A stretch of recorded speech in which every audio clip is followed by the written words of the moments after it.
মির্চি নিবেদন, গল্প gold mine. গল্প গোল্ড মাইন। বইটির স্বত্ব আনন্দ পাবলিশার্স প্রাইভেট লিমিটেড কর্তৃক সংরক্ষিত। মদ্যপান, ধূমপান ও মাদক সেবন স্বাস্থ্যের পক্ষে ক্ষতিকর। মির্চি গল্প গোল্ড মাইনে আপনাকে স্বাগত। মণিমাণিক্যে ভরা বাংলা সাহিত্যের কিছু কালোজয়ী উপন্যাস ও গল্প দিয়ে সাজানো আমাদের এই মির্চি গল্প গোল্ড মাইন। শুনছেন সুনীল গঙ্গোপাধ্যায়ের লেখা বাংলা ক্লাসিক উপন্যাস প্রথম আলো। নাট্যরূপ অর্পিতা চট্টোপাধ্যায়, পর্ব পরিচালনায় দেবলীনা, প্রযোজনায় ভিজুয়াল অডিও। শুরু হচ্ছে প্রথম আলো।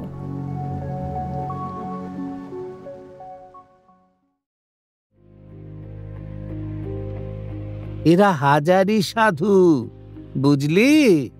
কাপড় আর মালাগুলো আন, আমি ছুঁয়ে মন্ত্র পড়ে দিচ্ছি। ওদের পয়সায় আর খাবো না, বরং ভিক্ষে করে খাবো, তাও ভালো। তবু ওদের পয়সা চাই না। রামকৃষ্ণ একে সহ্য করছেন কি করে?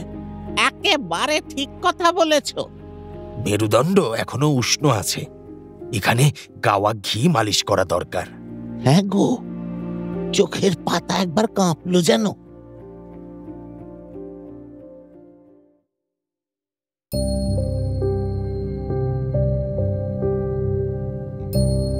ঠাকুরের শরীর ক্রমশ আরো খারাপ হচ্ছে, খেতে পারছেন না প্রায় কিছুই। তবু মা শারদার স্বামী সেবার চেষ্টার ত্রুটি নেই। নিজের সব সংস্কার বিসর্জন দিয়ে শুধুমাত্র স্বামীর পথ্যের জন্য রাঁধছেন গেঁড়ি গুগলি, কিন্তু তাতেও কি শেষ রক্ষা হবে?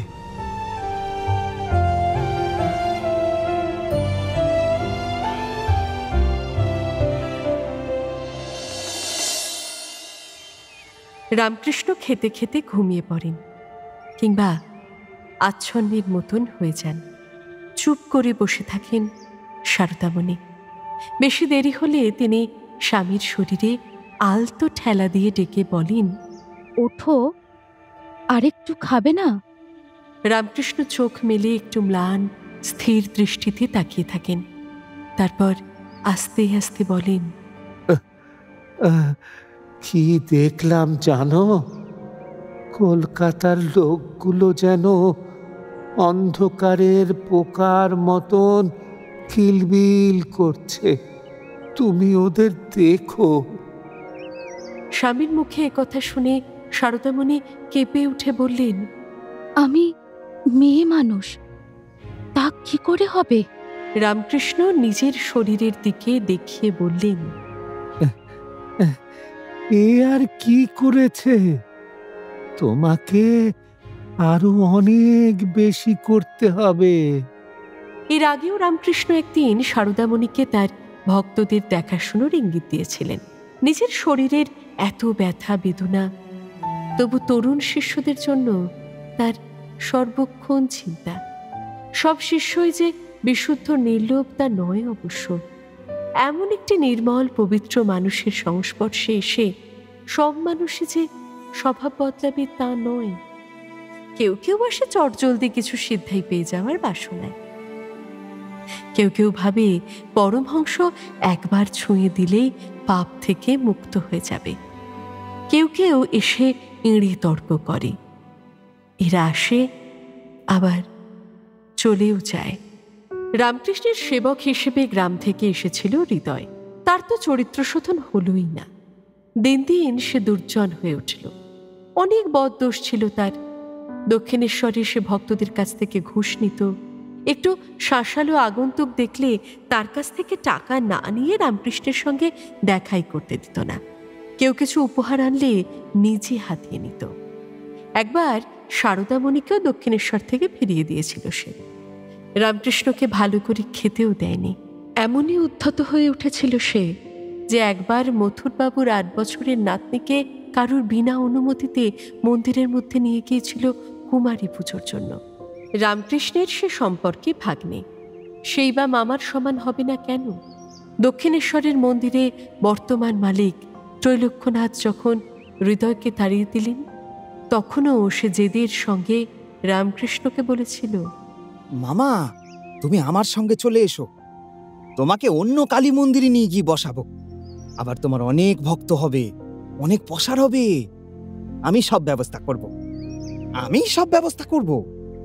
তুমি একটা বোকা, আমি না থাকলে তোমার এই সাধুগিরি বেরিয়ে যেত। বলাই বাহুল্য রামকৃষ্ণ রাজি হননি। হৃদয় এখন দেশে ফিরে গিয়ে চাষবাস করে। প্রতাপচন্দ্র হাজরাও রামকৃষ্ণের জন্মস্থানের কাছাকাছি এক গ্রাম থেকে এসেছে। এই হাজরা কম জ্বালিয়েছে রামকৃষ্ণকে। ওর ধারণা, কামার পুকুরের গরিব চাটুর্যদের বাড়ির ছেলে গদাধর এক সময় পটুয়ার মতো মূর্তি গড়ত আর রাখাল ছেলেদের সঙ্গে খেলে বেড়াতো। সে কলকাতায় গিয়ে হঠাৎ মস্ত বড় সাধু পরমংশ হয়েছে। এ গায়ের মেধো ভিন্ন গায়ে মধুসূদন। যা গদাধর পারে, এই আমি প্রতাপ হাজরাই বা তা পারবো না কেন? সেও দক্ষিণেশ্বরে এসে সাধুর ভেগ ধরল।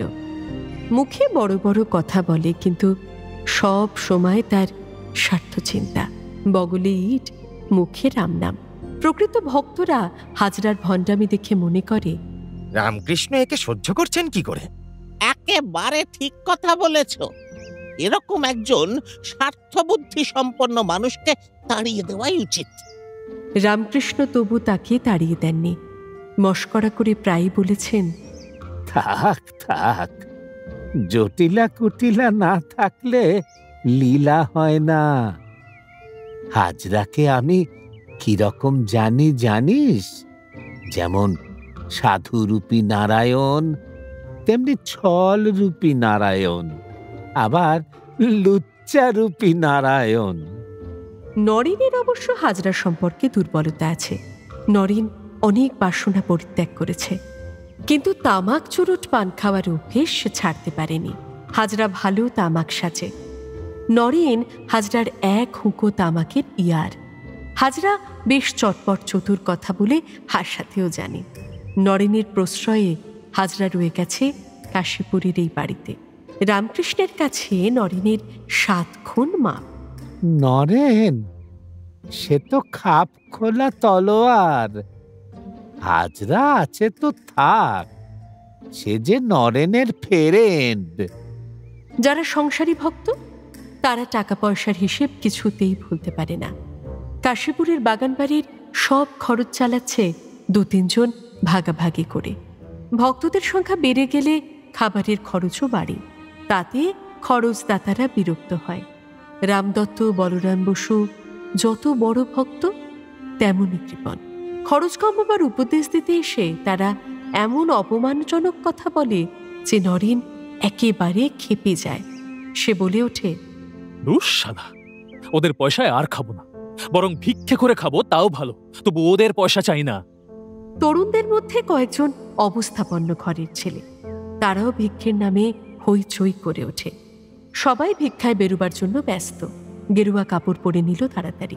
প্রকৃত সন্ন্যাসী না হয়েও এরা গেরুয়া পেয়েছে এক বিচিত্র কার্যকারণে। বুড়ো গোপাল এর মধ্যে একবার তীর্থ দর্শনে গিয়েছিল। ফেরার পর সে আরও পুণ্য সঞ্চয়ের জন্য 12খানি কাপড়, রুদ্রাক্ষের মালা ও চন্দন কিনে আনে গঙ্গাসাগরে যাত্রী সাধুদের দান করবার জন্য।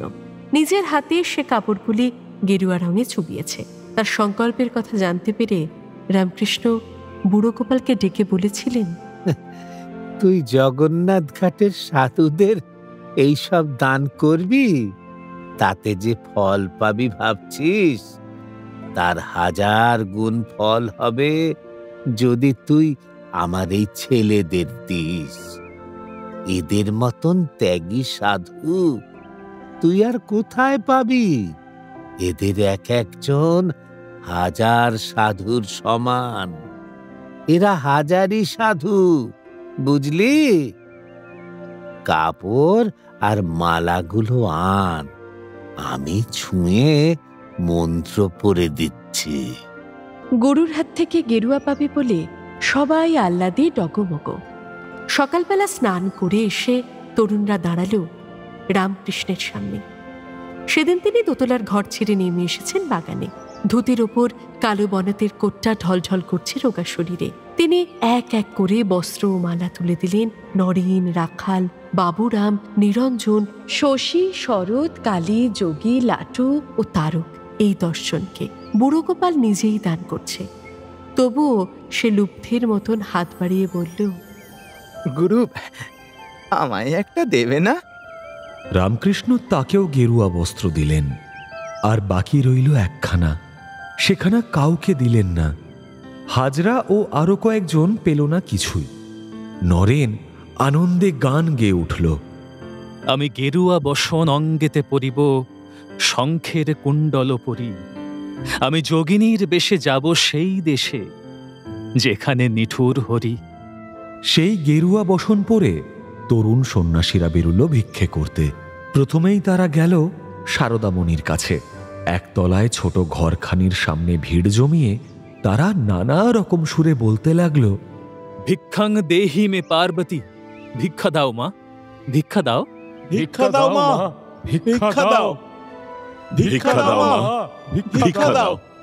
সোনার টুকরো ছেলেগুলির এই কাঙাল রূপ দেখে সারদামণি প্রথমে হতভম্ব, তারপর একসময় হেসে ফেলে ওদের একটি টাকা দিলেন।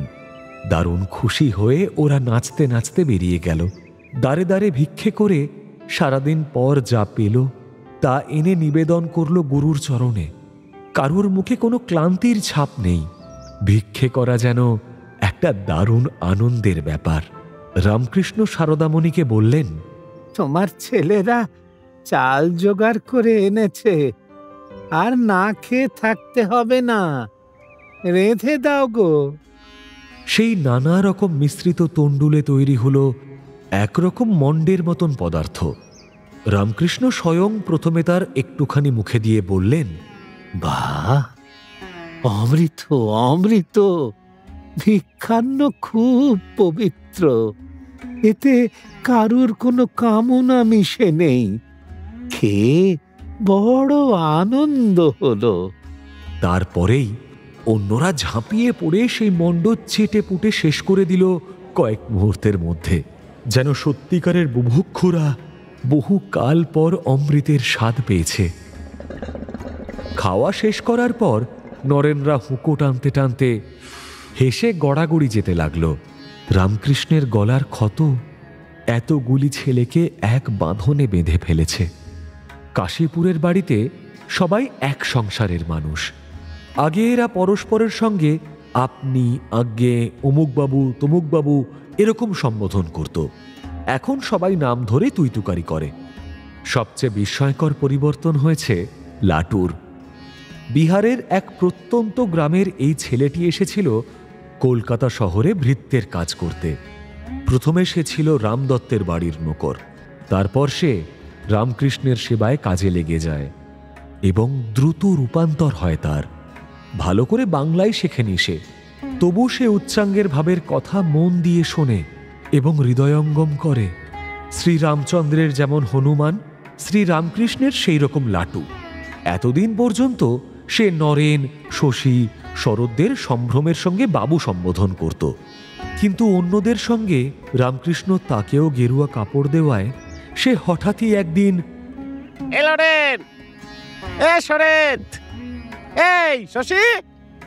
বলে অন্তরঙ্গভাবে ডাকতে শুরু করেছে। সবাই লাটুকে এখন সমান বন্ধুর মতন দেখে। ছেলেরা গেরুয়া পরে ভিক্ষে করতে বেরিয়েছিল। এ সংবাদ ক্রমে তাদের বাড়িতে পৌঁছে যায়। জননীদের বুক কেঁপে ওঠে। কোনো মা তার সন্তানকে সংসার ছেড়ে যেতে দিতে চায়? ছেলেটা কিছুদিনের জন্য বাড়ি ছেড়ে কাশীপুরে এসে আছে, রামকৃষ্ণ ঠাকুরের সেবা করছে, এটুকু তবু মেনে নেওয়া যায়, কিন্তু সে গেরুয়া পরবে কেন? স্বয়ং রামকৃষ্ণ পরমহংসই তো গেরুয়া পরেন না। নরেন অনেকদিন বাড়িতে যায় না।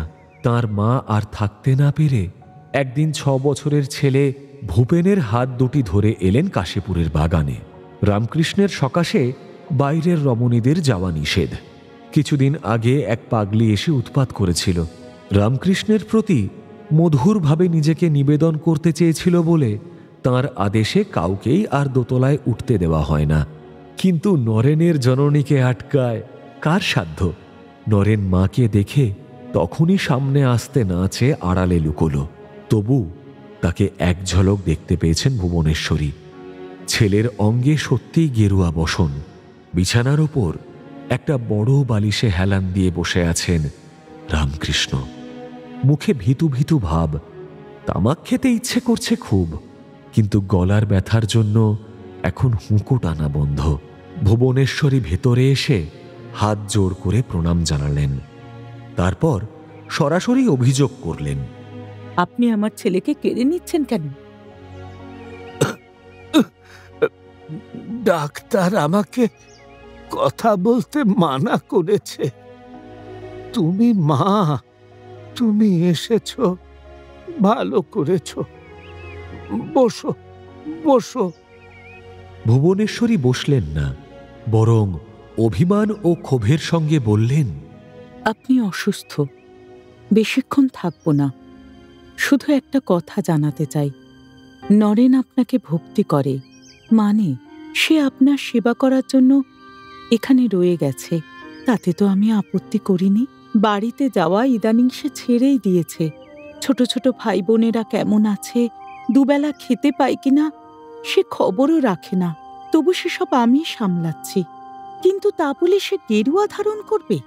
সংসারের বড় ছেলে সে, তাকে লেখাপড়া শেখানো হয়েছে, তবু সে কোনো দায়িত্ব নেবে না? না গো, না না, সে কি কথা! এই দেখো না, আমি কি গেরুয়া পরেছি? ও একখানা করে কাপড় বুড়ো গোপাল দিয়েছিল, আগে থেকে ছোপানো ছিল।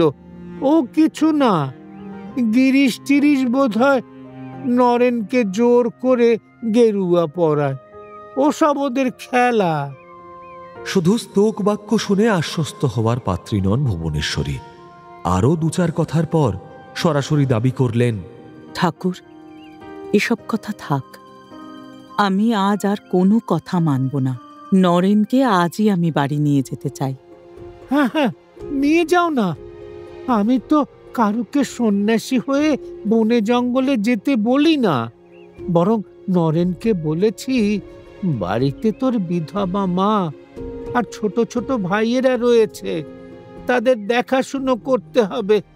তোর কি সন্ন্যাসী হওয়া উচিত? নিয়ে যাও না, আজই ওকে নিয়ে যাও।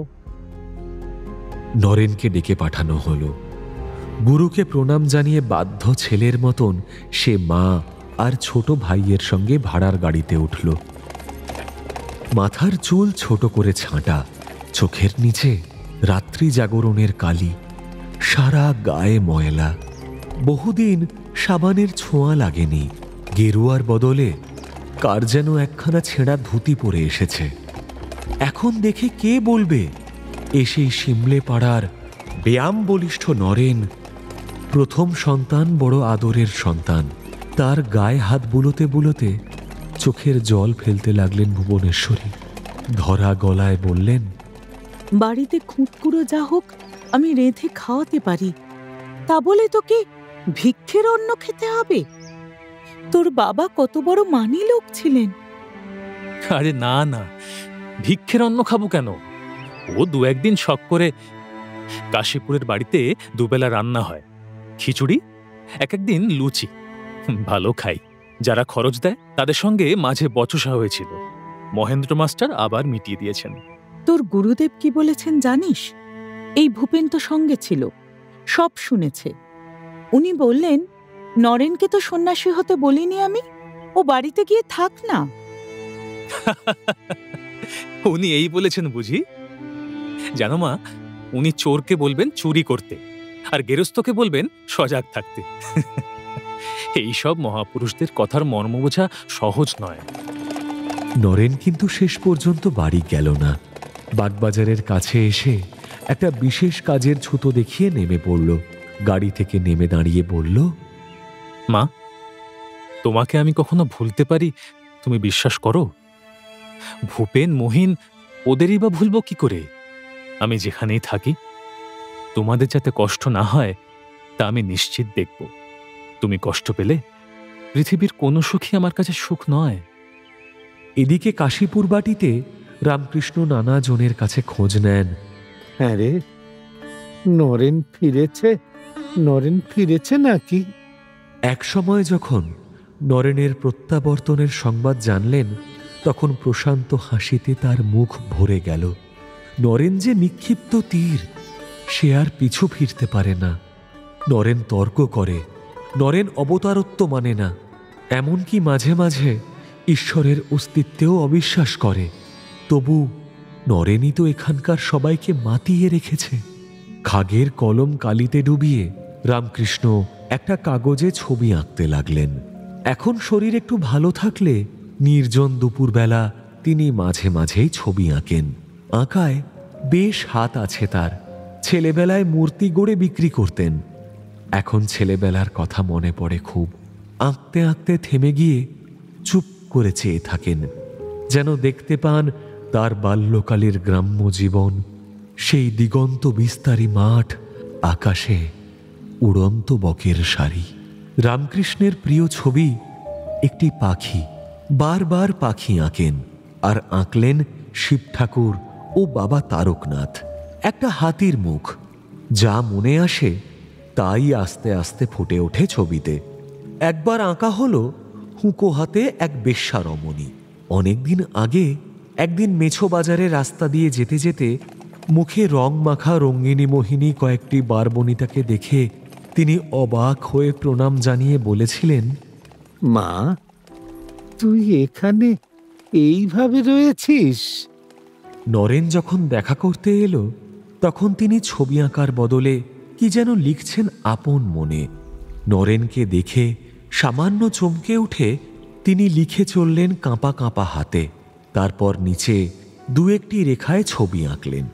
একটি আবক্ষ মূর্তি, তার পেছনে একটি ধাবমান ময়ূর।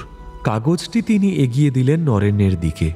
এতই আঁকা বাঁকা হস্তাক্ষর যে নরেন লেখাটি পড়ে ঠিক বুঝতে পারল না। লেখা ছিল, জয় রাধে প্রেমমোহী, নরেন শিক্ষে দেবে, যখন ঘুরে বাহিরে হাঁক দিবে জয় রাধে। রামকৃষ্ণের সর্বক্ষণের পাহারাদার নিরঞ্জন দেখি দেখি বলে কাগজটা হাত থেকে নিয়ে বলল, বুঝেছি, উনি প্রায়ই বলেন এ কথা। লিখেছেন জয় রাধে প্রেমময়ী, নরেন শিক্ষে দেবে, যখন ঘরে বাইরে হাঁক দিবে জয় রাধে। রামকৃষ্ণ মৃদু মৃদু হাসতে হাসতে বললেন, নরেন শিক্ষে দেবে। না না, আমি ওসব পারবো না। তোর ঘাড় করবে। নরেন আবার কিছু বলতে যেতেই তিনি বললেন, আমার পশ্চাতে তোকে ফিরতেই হবে। তুই যাবি কোথায়? তারপরে রামকৃষ্ণের কাশি শুরু হয়ে গেল।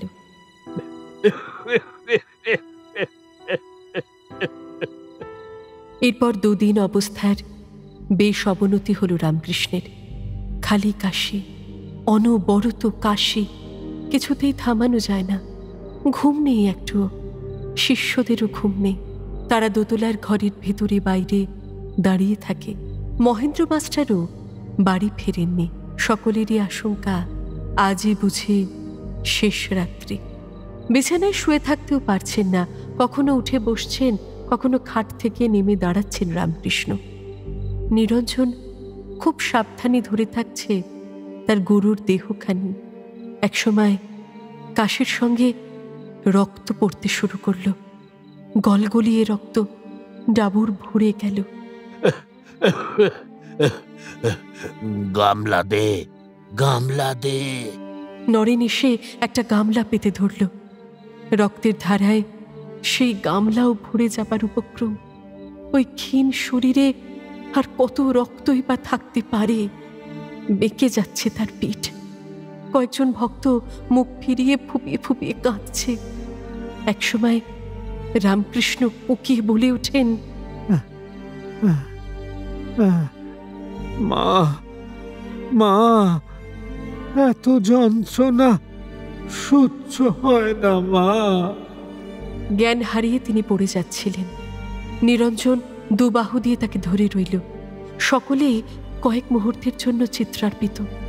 নিরঞ্জনের বাহু ডোরে সংজ্ঞাহীন রামকৃষ্ণ কাত হয়ে আছেন। নরেন গামলাটা নামিয়ে রেখে আস্তে আস্তে মুখ তুলল। নরেনের ঠোঁটের ঠিক ওপরেই একতলা রক্ত আর পুঁজ লেগে আছে। অনেকের ধারণা এই মারাত্মক ব্যাধি অতি ছোঁয়াছে। কেউ কেউ খুব ভক্তিমান হয়েও এখন গুরুর কাছে খুব আসে না। লাটু নরেনের মুখ থেকে সেই রক্ত পুঁজ মোছার জন্য এগিয়ে দিতে গেল তার ধুতির খুঁট। নরেন হাত তুলে আটকালো তাকে।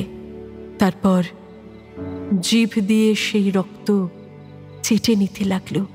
মাস্টার অস্ফুট স্বরে বললেন, lord supper, fresh blood. Doctor Mahendralal Sarkar জানেন যে রামকৃষ্ণ পরমহংসের শিষ্যরা তার ওষুধের উপরে পুরোপুরি ভরসা রাখতে না পেরে অ্যালোপ্যাথিক, বায়োকেমিক, কবিরাজি, হেকিমি, ঝাড়ফুঁক ইত্যাদি কোনো কিছুই বাকি রাখেনি। পরমহংসের স্ত্রী শারদামণি তারকেশ্বরী হত্যেও দিয়ে এসেছেন। মহেন্দ্রলাল আপত্তি করেননি। তার মতন বড় ডাক্তাররা সাধারণত এরকম হলে আর কোনো দায়িত্ব নিতে চান না। কিন্তু মহেন্দ্রলালের অহংবোধ এক্ষেত্রে বাধার সৃষ্টি করেনি। কেউ কিছু জিজ্ঞেস করলে তিনি বলেন, দেখুন না চেষ্টা করে, যদি কিছু ফল হয় তা ভালো কথা। না ডাকলেও তিনি নিজে থেকেই মাঝে মাঝে চলে আসেন কাশীপুরে। অন্যের ওষুধ চলতে থাকলে তিনি আর কোনো ওষুধ দেন না। পরমহংসের রোগের অবস্থাটা দেখে নেন, গল্প করেন তার সঙ্গে, তরুণ শিষ্যদের সঙ্গে তর্কে মেতে ওঠেন। নরেন, রাখাল, শশী, কালীর মতন কয়েকজনের সঙ্গে তার বেশ ভাব হয়ে গেছে। এদের পড়াশুনো ও বুদ্ধির প্রখরতায় তিনি মুগ্ধ। গিরিশকে তিনি আগে থেকেই চেনেন। বউবাজারে এক মস্ত ধনীর বাড়িতে রোগী দেখে বাইরে বেরিয়ে এলেন মহেন্দ্রলাল।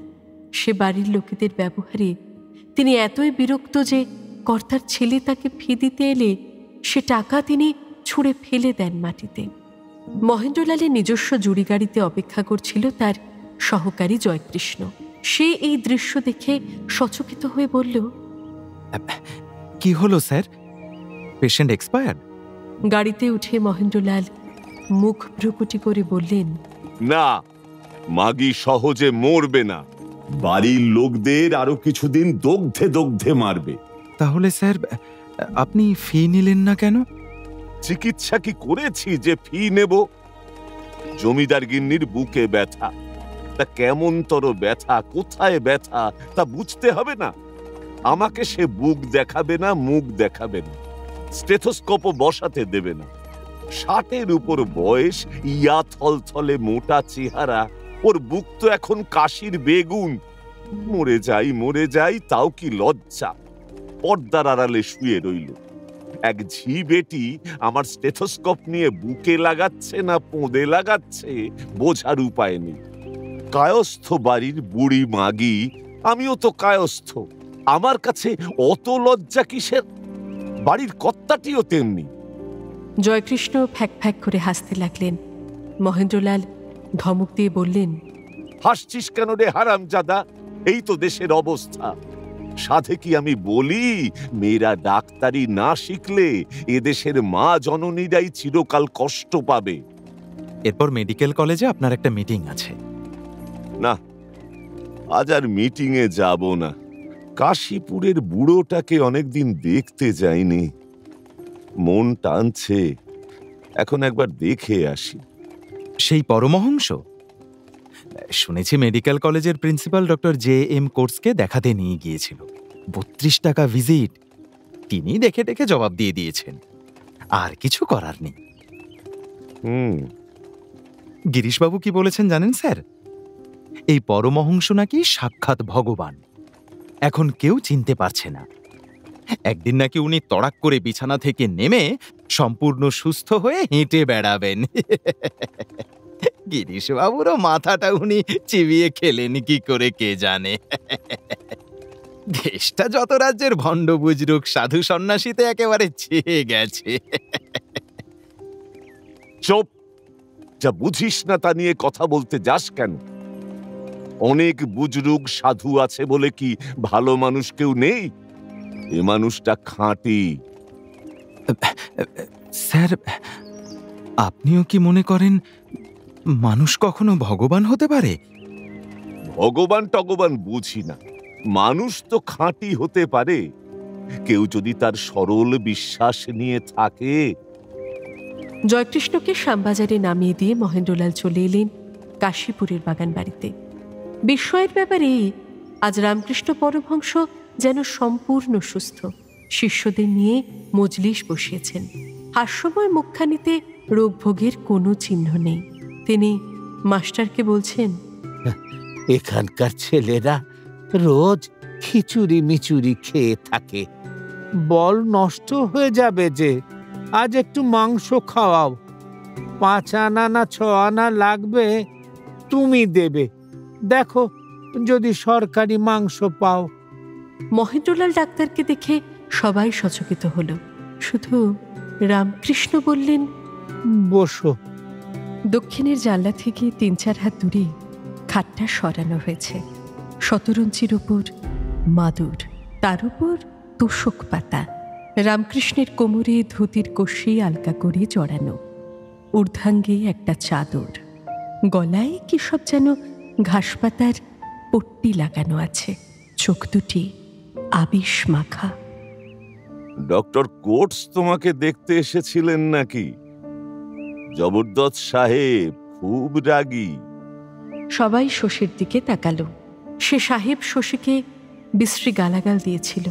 সে এসে হাতের ডাক্তারি ব্যাগটা শশীর দিকে এগিয়ে দিলেও শশী ধরেনি। সে নিষ্ঠাবান ব্রাহ্মণ, খ্রিস্টানদের ব্যাগ ছুঁতে চায়নি। ব্যাপারটা বুঝতে পেরে ক্রুদ্ধ সাহেব শশীর দিকে চেঁচিয়ে ওঠেন, You go from here, you Ulu! এ গল্প শুনে মহেন্দ্রলাল হাসতে হাসতে রামকৃষ্ণকে বলল, সে ম্লেচ্ছ ডাক্তার তোমাকে ছুঁয়ে দিল? তোমার বিছানায় বসেছিল? কি জানি, আমার তো এখন ওই হয়ে গেল, সব দেখিনি। তবে সে চলে যাবার পর বিছানায় গঙ্গা জল ছিটিয়ে ওং তৎসৎ জপ করে শুদ্ধ করে নিয়েছি। ঠাকুরের কথা শুনে মহেন্দ্রলাল দুদিকে মাথা ঝাঁকিয়ে বললেন, মশাই, এটা তো ঠিক মিলল না।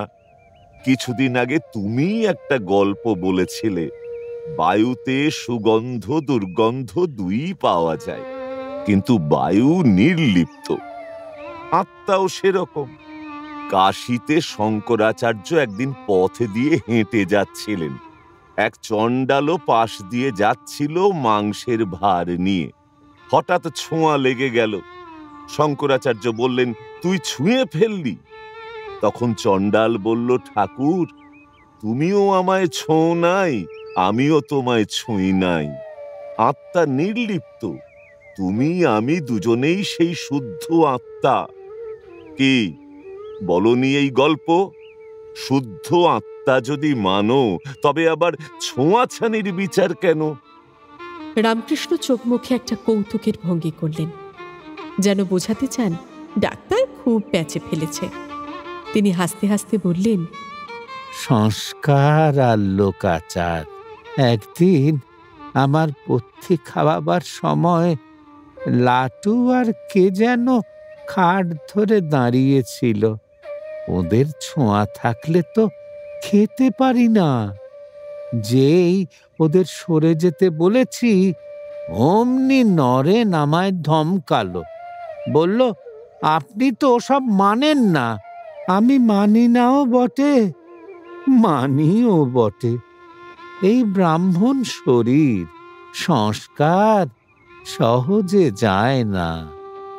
প্যান্ট কোট পরা মহেন্দ্রলাল মেঝেতে বসতে পারেন না, তার জন্য একটা চেয়ার এনে দেওয়া হলো। মহেন্দ্রলালকে দেখলে এখানে অনেকেই সন্ত্রস্ত হয়ে ওঠে। এই হামবড়া দুর্মুখ ডাক্তারটি কখন কি যে বলবেন তার ঠিক নেই। এক একটা কথা শুনলে পিলে চমকে যায়। রামকৃষ্ণ পরমহংসের সঙ্গে যখন মুখে মুখে তর্ক করেন, কথার পিঠে কথার খোঁজ মারেন, তখন ভক্তদের বড় প্রাণে লাগে। গভীর তত্ত্বের কথা এমন সরল সুন্দর করে বলেন রামকৃষ্ণ, তার উপরে কোনো কথা চলে? ডাক্তার কিছুতেই ভক্তির ব্যাপারটা বুঝবেন না। তিনি জ্ঞান ও যুক্তি আঁকড়ে ধরে বসে আছেন। ডাক্তারের প্রতি রামকৃষ্ণের নিশ্চয়ই প্রশ্রয় আছে, তা না হলে উনি অমন সব কঠিন কঠিন কথা সহ্য করেন কি করে? ভক্তরা দেখেছে, এর আগে কেউ কেউ এসে কুযুক্তির কথা শুরু করলে রামকৃষ্ণ হয় রসিকতায় তাদের নাস্তানুবোধ করেছেন, অথবা তাদের অগ্রাহ্য করে প্রসঙ্গান্তরে চলে গেছেন। কিন্তু ডাক্তারের কথা শুনে রামকৃষ্ণ হাসেন। এই ডাক্তার বাইরে ঠাকুর দেবতা কিংবা বিভিন্ন ধর্মের মহাপুরুষদের সম্পর্কে কটূক্তি করেন, তা অনেকেই জানে। কিন্তু রামকৃষ্ণ পরমহংসের সামনেও মা কালী সম্পর্কে ওইসব বলতে সাহস করেন। একদিন তিনি বিজ্ঞান আর ইতিহাস নিয়ে আলোচনা করতে করতে বলে ফেলেছিলেন, কম্প্যারেটিভ হিস্ট্রি সব জানা ভালো। সাঁওতালদের হিস্ট্রি পড়ে জানা গেছে যে কালী একজন সাঁওতাল মেয়ে মানুষ ছিল, খুব লড়াই করেছিল। এমন হাত পা নেড়ে তিনি লড়াইয়ের ভঙ্গি দেখিয়েছিলেন যে অন্যদের সঙ্গে হেসে ফেলেছিলেন স্বয়ং রামকৃষ্ণ। ডাক্তার তখন ধমক দিয়ে বলেছিলেন, হাসছো কেন? তোমরা হেসো না, সবকিছু জানতে হয়। আর একদিন জ্ঞান ও ভক্তির তফাৎ কি চমৎকার করে বোঝাচ্ছিলেন রামকৃষ্ণ। বলেছিলেন, ভক্তি হচ্ছে মেয়ে মানুষ, তাই অন্তঃপুর পর্যন্ত যেতে পারে, জ্ঞান বারবারই পর্যন্ত যায়। উপমাটা শুনে ডাক্তার অমনি টপ করে বললেন, কিন্তু অন্তঃপুরে যাকে তাকে ঢুকতে দেওয়া হয় না, বেশ্যারা ঢুকতে পারে না, জ্ঞান অবশ্যই চাই। খই কেমন ভাবে ভাজা হয় জানো? খোলায় যখন চাপানো হয়, ভাজার সময় দু চারটে খই খোলা থেকে টপ টপ করে লাফিয়ে বাইরে পড়ে। সেগুলো যেন মল্লিকা ফুলের মতন, গায়ে একটুও দাগ থাকে না। খোলার ওপর যেসব খই থাকে সেও বেশ খই, তবে অত ফুলের মতন হয় না, একটু গায়ে দাগ থাকে। সংসার ত্যাগী সন্ন্যাসী যদি জ্ঞান লাভ করে, তবে ঠিক ওই মল্লিকা ফুলের মতন দাগ শূন্য হয়। আর জ্ঞানের পর সংসার খোলায় থাকলে একটু গায়ে লালচে দাগ হতে পারে। ঠাকুরের এই উপমা শুনে অন্য সকলে হেসে উঠলেও ডাক্তার বলেছিলেন, উপমা দিয়ে কি সব যুক্তি খণ্ডন করা যায়? উপমা শুনতে বেশ লাগে, কিন্তু সেগুলি যুক্তি নয়। তাহলে আমিও একটা উপমা দিই, শোনো। আমার বাড়ির বারান্দায় কিছু চড়ুই পাখি বসে থাকে। আমি তাদের দিকে ময়দার গুলি ছুঁড়ে ছুঁড়ে দিই, তারা ভয় পালায়। জ্ঞানের অভাব। জ্ঞান থাকলে বুঝতো ওগুলো তাদের খাবার জিনিস, ভয় পাবার কিছু নয়। যেদিন সেই জ্ঞানোদয় হবে, সেদিন আর পালাবে না, খুঁটে খুঁটে খাবে। এ অতি তুচ্ছ সাংসারিক ছেদ জ্ঞান। বেঁচে থাকার জন্যেই এই জ্ঞানের দরকার। মানুষ তো বাঁচার জন্যই জন্মায় নাকি? ভক্তি দিয়ে বাঁচা যায় না। জন্মাবার পর এই পৃথিবীটাকে ভালো করে চেনা জানার জন্য যুক্তি আর জ্ঞানের দরকার। আর তোমরা কেবল ভক্তি নিয়ে চোখ বুজে বসে থাকতে বলো।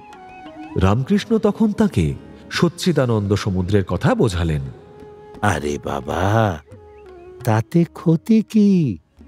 ভক্তির হিমে না হয় সমুদ্রের স্থানে স্থানে জল বরফ হয়ে যায়, আবার সেই সমুদ্রেই জ্ঞান সূর্যের তাপে বরফ গলে।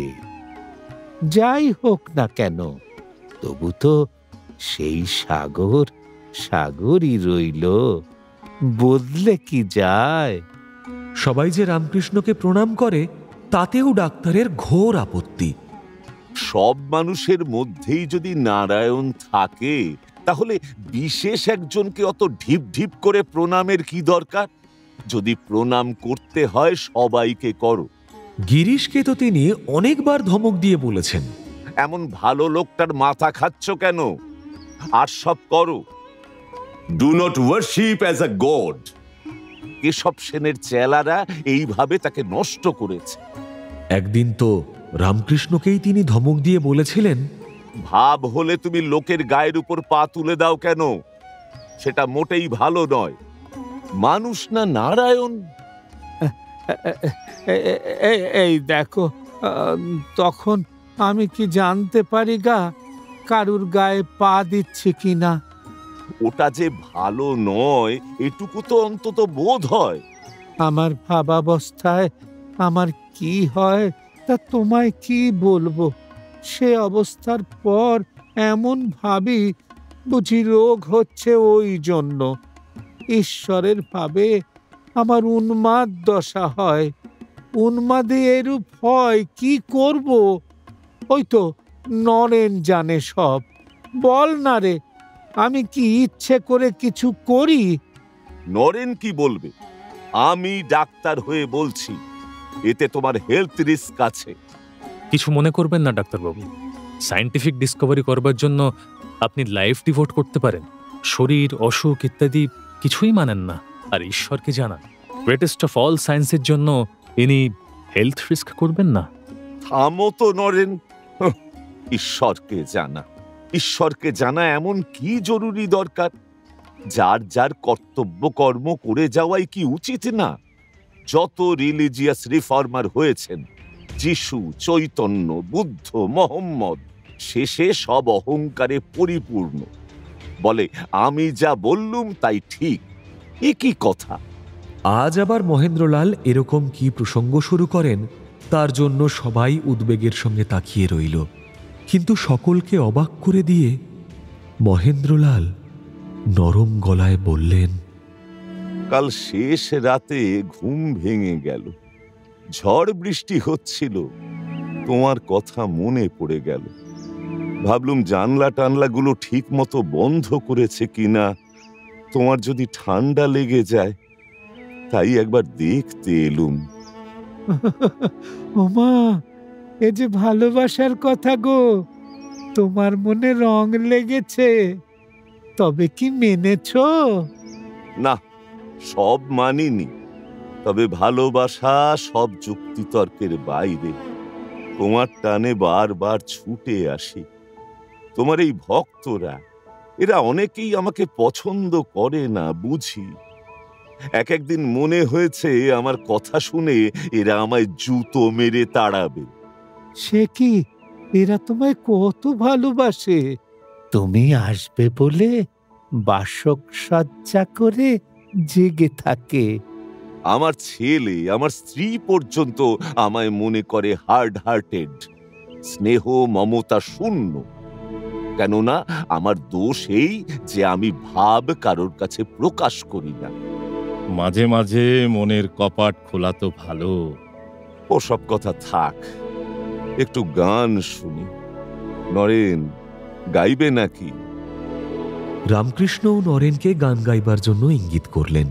আজ গুরু বেশ সুস্থ আছেন, তাই শিষ্যরা সকলেই উৎফুল্ল। নরেন গান ধরল, প্রভু मैं गुलाम, मैं गुलाम, मैं गुलाम तेरा, तू देवान, तू देवान, तू देवान मेरा। গান শুনতে শুনতে মহেন্দ্রলাল এক দৃষ্টিতে রামকৃষ্ণের দিকে চেয়ে রইলেন। একসময় রামকৃষ্ণ বিছানা ছেড়ে নামলেন মেঝেতে, হাত তুললেন নাচের ভঙ্গিতে। অন্যদিন হলে মহেন্দ্রলাল প্রবল আপত্তি জানাতেন, সামান্য পরিশ্রমেই রোগ বেড়ে যাবার সম্ভাবনা। আজ কিন্তু কিছুই বললেন না। একটু নাচতে গিয়েই রামকৃষ্ণের ভাব সমাধি হল সামান্য সময়ের জন্য। ডাক্তারের চোখ দিয়ে জল গড়াচ্ছে, গলার কাছে যেন আটকে রয়েছে কিছু। তিনি রুমাল বার করে মুখ মুছলেন। স্বাভাবিক হয়ে রামকৃষ্ণ বললেন, ও কি গো, তুমি কাঁদছো নাকি? ভালো গান শুনলে আমার বুকের ভেতরটা মোচড়ায়। রামকৃষ্ণ ডাক্তার মহেন্দ্রলাল সরকারের কাছে এসে বললেন, তবে তো তোমার হয়ে এসেছে গো, তুমি মজেছ। আমায় থ্যাংক ইউ দাও।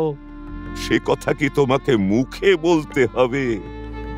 আমি সামান্য ডাক্তার, তোমার কাছে এসে কত কি শিখলাম। সকলের কাছে বিদায় নিয়ে বাইরে বেরিয়ে এলেন মহেন্দ্রলাল। গিরিশও এলেন সঙ্গে সঙ্গে। উৎফুল্ল গলায় জিজ্ঞেস করলেন, আজ পরমহংসদেবকে কেমন দেখলেন? 75% বেটার, তাই না? মহেন্দ্রলাল গিরিশের কাঁধে হাত দিয়ে কয়েক মুহূর্ত চেয়ে রইলেন অপলক। তারপর আস্তে আস্তে বললেন, ভালো নয়, ভালো নয়, অবস্থা একেবারেই ভালো নয়। সে কি, আপনার সব সময় উল্টো কথা। এখন তো অন্য সব ওষুধ বাদ দিয়ে আপনার ওষুধই খাচ্ছেন উনি। কত চাঙ্গা হয়ে উঠেছেন। 2-4 দিনের মধ্যে রাস্তায় বেরোতে পারবেন, এই আমি বলে দিচ্ছি। তা যদি হয় আমি সবচেয়ে খুশি হব। কোন টানে বারবার ছুটে আসি তা বোঝো না? উইল পাওয়ার অ্যাপ্লাই করে দেখো যদি পারো। অন্যদিন মহেন্দ্রলাল সিঁড়ি দিয়ে সদর্পে দুবদাব করে নেমে যান। আজ এক পা করে নামলেন। চলে যেতে চান, কিন্তু পা সরছে না। একেবারে নিচে গিয়ে মুখ ফেরালেন। অদ্ভুত বিষাদ মাখা সেই মুখ। 2 দিন পরেই রামকৃষ্ণের মুখ দিয়ে আবার রক্ত উঠল। রোগ যন্ত্রণা অসম্ভব বেড়ে গেল। ছটফট করতে লাগলেন বিছানায়। এরকম শুরু হবার ঠিক আগে তিনি মাস্টারকে বলেছিলেন, এত অবতার করে অসুখটা বাড়িয়ে দিল। এ যেন নতুন বউয়ের ঘোমটা খুলে দেখানো। মাঝে বেশ সেরে এসেছিল, আবার রোগটা বেড়ে গেল। এখন গিরিশ হুজুগি করে ভালো হবার জন্য। এত বাড়িয়ে এখন কি আর হয়? একটু ভালো বোধ করলে তিনি শুধু নরেনকে ডেকে পাঠান। নরেনের সঙ্গে তাঁর গুহ্য কথা হয়। নরেনের হাত ছুঁয়ে তিনি একবার বললেন, আজ যথা সর্বস্ব তোকে দিয়ে আমি ফকির হলুম। দেখ নরেন, তোর হাতে এদের সকলকে দিয়ে যাচ্ছি। নরেন নিস্তব্ধ হয়ে দাঁড়িয়ে তখনও ভাবছে, ইনি সত্যিকারের কে? রামকৃষ্ণ বারবার নিজের অবতারত্ব অস্বীকার করলেও এই সময় বললেন, এখনো তোর জ্ঞান হলো না। সত্যি সত্যি বলছি, যে রাম যে কৃষ্ণ সেই ইদানিং এই শরীরে রাম কৃষ্ণ। তবে তোর বেদান্তের দিক দিয়ে নয়। রবিবার সকালবেলা বাগবাজারের রাখাল মুখার্জি নামে একজন দেখা করতে এলো। পাক্কা সাহেবী কেতার মানুষ। সে কার কাছ থেকে শুনে এসেছে যে পাঁঠার মাংস বা গুগলির ঝোল টোলে কিচ্ছু হবে না, মুরগির জুস খেলে শরীরে বল আসবে। সে বারবার পিড়াপিড়ি করার পর রামকৃষ্ণ বললেন, খেতে আপত্তি নেই, তবে লোকাচার। আচ্ছা, কাল দেখা যাবে। দুপুরবেলা ঘর তখন ফাঁকা। তখন সারদামণি সে ঘরে এলেন লক্ষ্মীমণিকে সঙ্গে নিয়ে। ওদের দেখেও রামকৃষ্ণ অনেকক্ষণ কথা বললেন না। চোখ খোলা, তবু যেন ঘুমো ঘোরে রয়েছেন। তারপর আস্তে আস্তে বললেন, এসেছ? দেখো আমি যেন কোথায় যাচ্ছি, জলের ভেতর দিয়ে, অনেক দূরে। এ কথা শুনে সারদামণি হঠাৎ কাঁদতে শুরু করতেই তিনি বললেন, তোমার ভাবনা কি? যেমন ছিলে তেমনি থাকবে। আর এরা নরেন রাখালরা সব আমায় যেমন করেছে তোমায়ও তেমন করবে। জানো তো, আমি গোমড়া মুখ একদম সহ্য করতে পারি না। বিকেলবেলা আবার প্রফুল্ল মুখে গল্প করতে লাগলেন কয়েকজনের সঙ্গে। দিব্যি হাসছেন, গল্প করছেন। তারই মধ্যে একবার বলে উঠলেন, জ্বালা জ্বালা, আমার দুটো পাশ একেবারে চলে যাচ্ছে গো। ও এই বুঝি শেষ। শশী ছুটে গিয়ে একজন স্থানীয় ডাক্তারকে ধরে নিয়ে এলো। রামকৃষ্ণকে পরীক্ষা করতে করতে ডাক্তার আর কোনো কথা বলে না। রামকৃষ্ণের বেশ জ্ঞান আছে। তিনি বলছেন, আমার প্রত্যেক শিরায় যেন গরম জলের পিচকিরি ছুটছে। ও ডাক্তার, সারবে? ডাক্তার কোনো উত্তর দিতে পারে না। রামকৃষ্ণ পাশের এক ভক্তের দিকে তুড়ি দিয়ে বললেন, বলে কি গো, এরা এতদিন পরে বলে সারবে না। মুড়ি তাতে ভয় নেই, কিসে প্রাণবায়ু যায় বলতে পারো? কেউ কিছুই বলতে পারে না। ডাক্তার চলে যাওয়ার পর রামকৃষ্ণের ব্যথা যেন অনেক কমে গেল। তিনি বললেন, আমার খিদে পেয়েছে খুব, পায়েস খাবো। দুধ তার একেবারেই সহ্য হয় না, তাই ভাতের মণ্ড নিয়ে আসা হলো তার জন্য। খেতে পারলেন না, সব মুখের পাশ দিয়ে গড়িয়ে পড়ে যায়, অথচ উদরে খিদে রয়ে গেল। তিনি বললেন, দেখো দেখো, আমার হাড়ি হাড়ি ডাল ভাত খেতে ইচ্ছে করে, কিন্তু মহামায়া কিছুই খেতে দিচ্ছেন না। দুজন ভক্ত বড় তালপাতার পাখা নিয়ে বাতাস করতে থাকে। একসময় রামকৃষ্ণ অন্য দিনের মতনই হরি ওং তৎসৎ বলে ঘুমিয়ে পড়েন। অনেকে নিশ্চিন্ত হয়ে নিচে নেমে যায়। বেশ কিছুক্ষণ পরে লাটুর মনে হলো ঘুমের মধ্যেই গুরু কেমন যেন অস্বাভাবিক শব্দ করছেন। আবার সবাইকে ডাকা হলো। রামকৃষ্ণ কিন্তু জেগে উঠলেন। ভক্তদের দেখে বললেন, খুব খুব খিদে পেয়েছে যে, খাওয়াবি না? তিনি জল পানও করতে পারছিলেন না। তুলো ভিজিয়ে তার মুখে দেওয়া হচ্ছিল। এ অবস্থায় তিনি আর কি খাবেন? তবু আবার আনা হলো ভাতের মণ্ড। এবারে কিন্তু তিনি দিব্যি খেতে লাগলেন, এক বাটি শেষ করে আর এক বাটি, যেন তার কোনো দিন গলার ব্যাধি হয়নি। খাওয়া শেষ করে বেশ তৃপ্তির সঙ্গে বললেন, শান্তি হলো, এখন আর কোনো রোগ নেই। আবার তিনি ঘুমিয়ে পড়লেন। লাটু আর শশী তার বিছানার দুপাশে বসে রইল অতন্দ্র প্রহরীর মতন। রাত বাড়ছে, চারিদিক নিঝুম। দু একটা শিয়ালের ডাক ছাড়া আর কোনো শব্দ শোনা যায় না। নিচতলার দানাদের ঘরেও আজ আর কোনো আওয়াজ নেই। রাত 1টা বাজার কয়েক মিনিট পরেই রামকৃষ্ণ বিছানার একদিকে ঢলে পড়লেন। গলা দিয়ে শুধু একটা সরু শব্দ বেরোল। সারা গায়ের রোম খাড়া।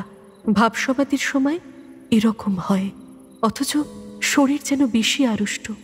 ভক্তরা এসে কেউ তার নাড়ি দেখতে লাগলো, কেউ তার নাকের সামনে হাত পাতল। প্রায় সকলেরই ধারণা হলো ঘুমের মধ্যেই তার ভাবির ঘোর এসেছে। কিছুক্ষণ পরেই আবার জ্ঞান ফিরবে। শুধু নরেন কিছুক্ষণ তার পা দুখানি বুকে জড়িয়ে বসে থাকে। একসময় পা দুখানি আবার বিছানায় রাখল। তারপর দৌড়ে সে নিচে নেমে গেল। আর সে ওই ঘরে থাকতে চায় না। রাত শেষ হয়ে সকাল হলো। খবর গেল চতুর্দিকে। অনেকেরই এখনো ধারণা রামকৃষ্ণ সমাধিতে আচ্ছন্ন হয়ে আছেন। তারা কীর্তন গান করতে লাগলো তার শরীর ঘিরে। গিরিশের দৃঢ় বিশ্বাস ছিল তার গুরু ঈশ্বরের পূর্ণ অবতার, তিনি আবার সুস্থ হয়ে উঠবেনই। ইদানিং রামকৃষ্ণের বেশি অসুস্থতা তিনি সহ্য করতে পারছিলেন না। অতিরিক্ত মদ্যপান করে একেবারে মাতাল হয়ে থাকতেন। আজও গিরিশের সেই রকমই বেসামাল অবস্থা। সেই অবস্থায় তাকে ধরে ধরে আনা হলো। কেউ কেউ বলছে মেরুদণ্ড এখনো উষ্ণ আছে, এখানে গাওয়া ঘি মালিশ করা দরকার। হ্যাঁ গো, চোখের পাতা একবার কাঁপলো যেন। স্থানীয় চিকিৎসকরাও ঠিক কিছু বলতে পারে না।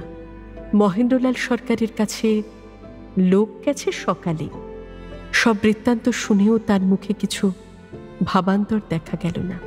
তিনি তখনই ছুটে যেতে পারবেন না। ডাফ স্ট্রিটে অতি সংকটাপন্ন এক রোগিণী রয়েছে, তাকে আগে দেখে যেতেই হবে। তিনি কাশীপুরে পৌঁছলেন বেলা 1টায়। হাত দিয়ে ছোঁবারও দরকার হল না। রামকৃষ্ণের শরীরের দিকে তিনি কয়েক পলক চেয়ে রইলেন মাত্র, যেন তিনি আগে থেকেই জানতেন প্রদীপ নিভে যাবার আগে যে একবার দপ করে জ্বলে ওঠে, তা ওর শিষ্যরা সেদিন বোঝেনি। রামকৃষ্ণের শরীর বাঁ পাশ ফেরা, পা দুটো গোটানো, চক্ষু খোলা, মুখটাও একটু খোলা। উনি বাঁচতে চেয়েছিলেন খুব, যেন এখনো সেই কথাই বলতে চাইছেন। অবতার হন বা যাই হন, স্বর্গ কিংবা পরলোকের প্রতি ওর কোনো টান ছিল না। এই ধুলোমাখা পৃথিবীটাকেই উনি ভালোবাসতেন। আরো কিছুদিন বেঁচে থাকার জন্য বড় ব্যাকুলতা ছিল ওই বুকে। মৃদু স্বরে মহেন্দ্রলাল বললেন, অন্তত 12 ঘন্টা আগে মৃত্যু হয়েছে। ক্যান্সার রোগ আমাদের চিকিৎসার অতীত, চেষ্টার কোনো ত্রুটি হয়নি। তোমরা সব দাহের ব্যবস্থা করো। এরপর পকেট থেকে একটা 10 টাকার নোট বার করে বললেন, তোমরা ওর শেষ যাত্রার একটা ছবি তুলে রেখো। এই নাও আমার পক্ষ থেকে কিছু। বেলা 5টার সময় দোতলা থেকে রামকৃষ্ণের দেহ নামিয়ে রাখা হলো একটি পালঙ্কে। ধপধপে সাদা চাদর পাতা, অজস্র সাদা ফুলে সাজানো হলো সেই পালঙ্ক। ভক্তরা গুরুর শরীরে মাখিয়ে দিল শ্বেত চন্দন। সারাদিন অসহ্য গুমুট গরম ছিল। এই সময় বৃষ্টি নামল হঠাৎ বড় বড় ফোঁটায়। স্বস্তিবোধ হলো তো বটেই।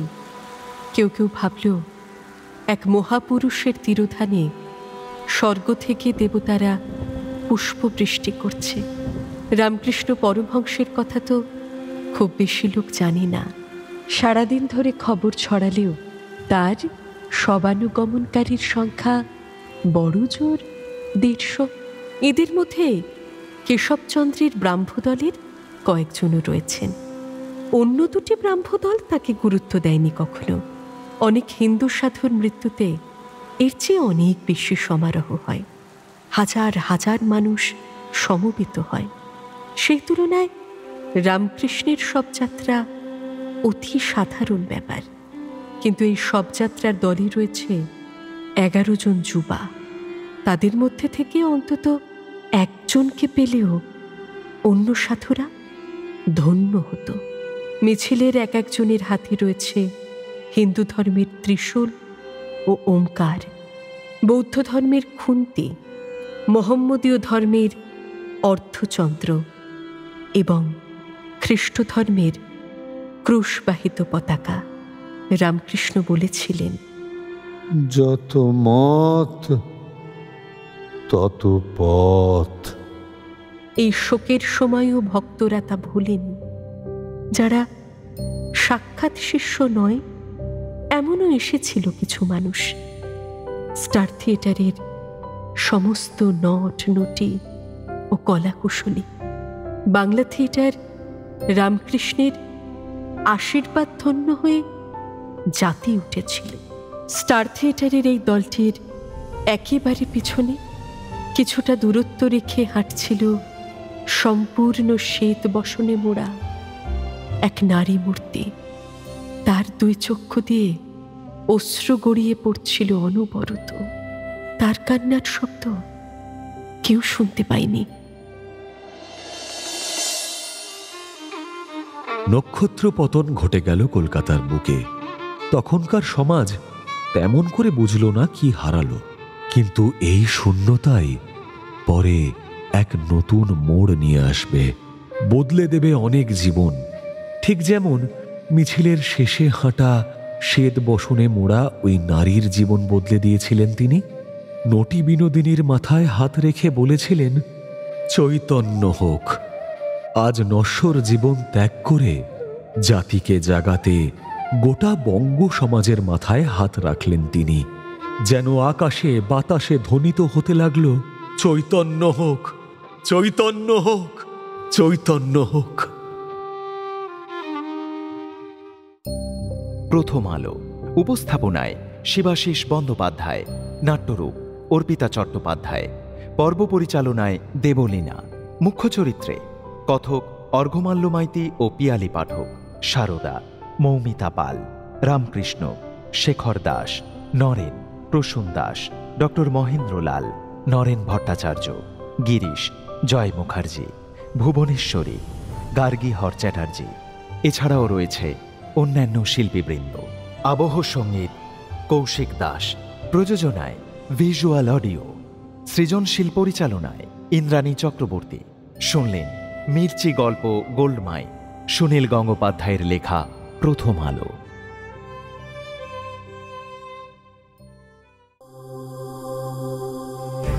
মির্চি নিবেদন গল্প গোল্ড মাইন। গল্প গোল্ড মাইন।